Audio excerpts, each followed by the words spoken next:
Sudah berapa lama kita ada di rumah saja? Seperti ini tidak pernah kita alami sebelumnya. Kalau berlibur pun, saat-saat liburan paling hanya 1 minggu, 2 minggu. Tapi sudah beberapa bulan kita di rumah. Dan kita masalahnya tidak boleh keluar dari rumah kalau tidak penting. Jadi kita akan ketemu dengan orang yang sama, yaitu anggota keluarga dan 4L, lu lagi, lu lagi. Di situ terjadi konflik dan konflik akan meningkat. Karena apa? Karena kita akan melihat keburukannya, kejelekannya. Dan itu sesuatu yang tentu kita tidak harapkan. Pasti kita kesal. Dan kalau kesal, Anda marah. Dan ketika Anda marah, stres. Oleh karena itu, pandemi ini bukan hanya berdampak kepada kesehatan fisik saja, tetapi juga kesehatan psikis. Orang-orang makin banyak keluhan secara fisik yang disebabkan dari psikis. Berapa banyak rumah tangga yang tambah retak, konflik lebih banyak terjadi, bahkan berujung kepada perceraian. Demikian juga dengan sibling, kakak dengan adik, yang sehari-hari mereka biasanya bertemu dengan teman. Sekarang teman mereka itu hanya saudara kandungnya, yang satu iseng, yang satu cengeng. Tiap hari terjadi pertengkaran, keributan, berebut ini dan itu. Jadi makin kita ada di rumah, makin tidak betah.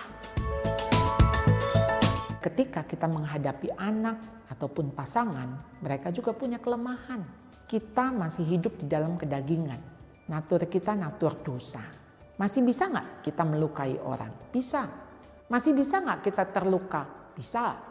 Dan kita justru lebih terluka oleh orang-orang yang kita kasihi, yang dekat dengan kita. Kenapa? Karena kita berharap mereka tidak melakukan itu. Bukti mengasihi mestinya tidak melukai. Itu anggapan kita. Tapi ternyata salah. Anda sedang hidup dengan orang-orang yang punya kekurangan di samping kelebihan. Yang punya kelemahan di samping kekuatan. Kalau mereka membuat Anda terluka, wajar. Tapi yang penting luka itu harus sembuh. Jadi bagaimana kita bisa sembuh? Enggak ada cara lain kecuali Anda mengampuni. Mengampuni bukan melupakan. Mengampuni bukan sedang membohongi diri Anda bahwa Anda terluka. Mengampuni adalah ketika Anda mau menerima bahwa Anda sedang terluka. Dan Anda mau menerima itu sebagai sesuatu yang Tuhan izinkan terjadi. Anda mengampuni bukan karena dia minta ampun atau minta maaf pada Anda. Anda mengampuni karena itu urusan Anda dengan Tuhan. Anda mengampuni karena Tuhan sudah mengampuni Anda. Dan Tuhan sudah mengampuni dia. Masalahnya ketika Tuhan sudah mengampuni dan Tuhan sudah mengatakan ampunilah mereka sebab mereka tidak tahu apa yang mereka perbuat. Ataupun mereka tahu apa yang mereka perbuat. Tuhan mengatakan sudah selesai.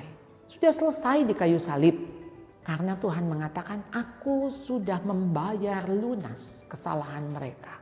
Sehingga Anda tidak perlu lagi menanggung sakit hati itu.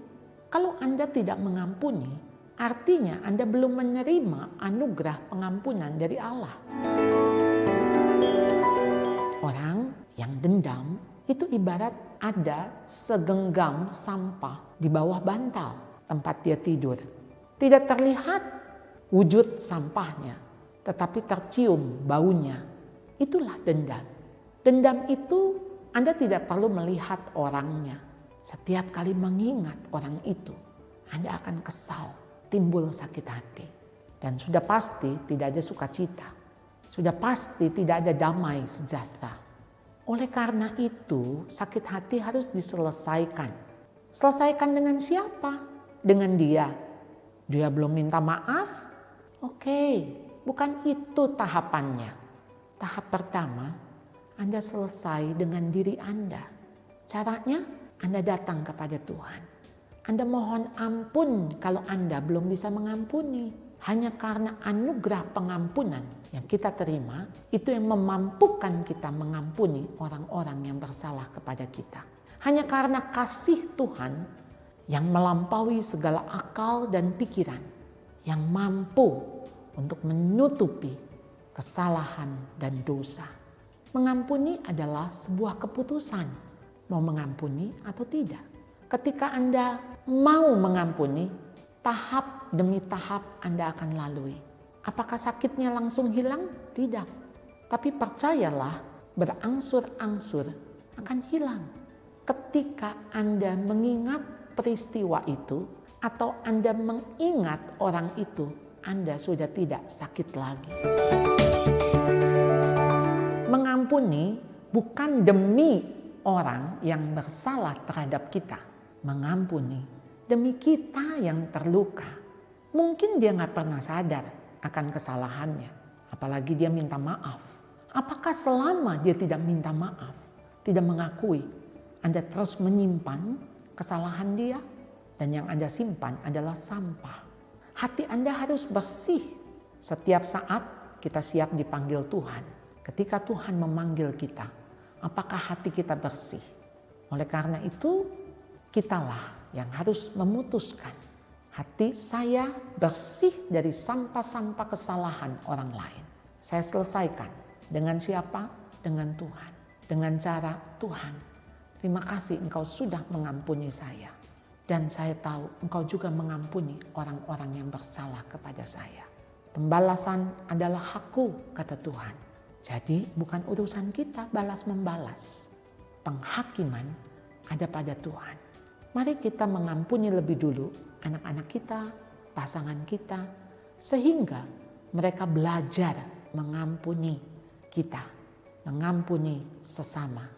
Karena mengampuni itulah yang Tuhan inginkan. Mari kita saling mengampuni karena kita saling mengasihi.